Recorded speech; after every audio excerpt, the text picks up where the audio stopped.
Malaysia adalah negara sekuler dengan nafas Islam yang kuat.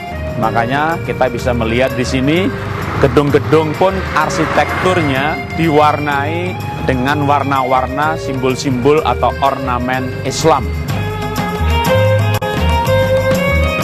Saya kira masjid, ternyata terminal. Saya mengira masjid, plaza. Lalu museum, hotel, dan mall selalu ada bagian-bagian yang mencirikan Islam. Misalnya atapnya ada bagian yang seperti kubah atau gerbangnya serupa gerbang masjid. Mahathir Mohamad yang dikenal sebagai Muslim keras, pada zaman ia menjadi Perdana Menteri, hukum syariah Islam diberlakukan. Dan warna Islam mewarnai banyak hal di negeri ini dengan kuatnya. Ahmad Badawi menggantikan Mahathir Mohamad dan membawa gerakan baru di Malaysia yang namanya Islam Hadari, yaitu Islam yang sejuk, moderat, terbuka, dan bersahabat, mewarnai generasi selanjutnya di Malaysia ini dengan suasana kesejukan dan persahabatan. Malaysia yang terbuka, Islam yang humanis atau Islam Hadari membuahkan hasil negeri ini menjadi negeri yang bersahabat dan menjadi tujuan wisata Asia. Ahmad Badawi selain Perdana Menteri, maka dia juga Ketua UMNO, partai politik yang berkuasa.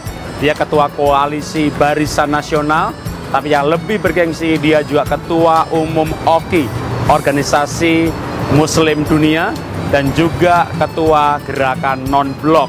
Wow, banyak sekali jabatannya. Ia pantas mendapat semua kedudukan tersebut jika Anda mengerti siapa julukan beliau, Pak Lah atau Mr. Clean. Sebutan Pak Lah atau Mr. Clean ini tidak muncul begitu saja. Julukan ini muncul karena dia pernah membatalkan mega proyek Malaysia-Singapura karena ada bau tidak sedap yang dia rasakan. Memang banyak pihak yang marah tentunya, tapi ia tidak bergeming. Sikapnya ini membuat dia mendapat julukan Mr. Clean. Saya merindukan ada Mr. Clean, orang-orang bersih di Indonesia. Karena kalau kita bicara potensi pasar, Indonesia itu negara besar keberapa? Kalau kita bilang Cina, India, Amerika, Indonesia nomor 4 total populasi. Itu pasar yang besar sekali. Potensi wisata, pariwisata Indonesia luar biasa dengan aneka budayanya, wisata kuliner, wisata alam, lalu belum lagi pertambangan, emas, seluruh potensi kekayaan Indonesia. Kalau semua potensi digabung, kita boleh dikatakan menjadi seperti negara paling kaya di muka bumi. Kalau tidak ada kebocoran, kita bisa membangun Indonesia ini melebihi Malaysia. Dibutuhkan Mr. Clean, itulah pahlawan Indonesia yang dibutuhkan hari-hari ini. Orang-orang yang bersih, yang akan duduk dalam pemerintahan untuk memimpin negeri ini.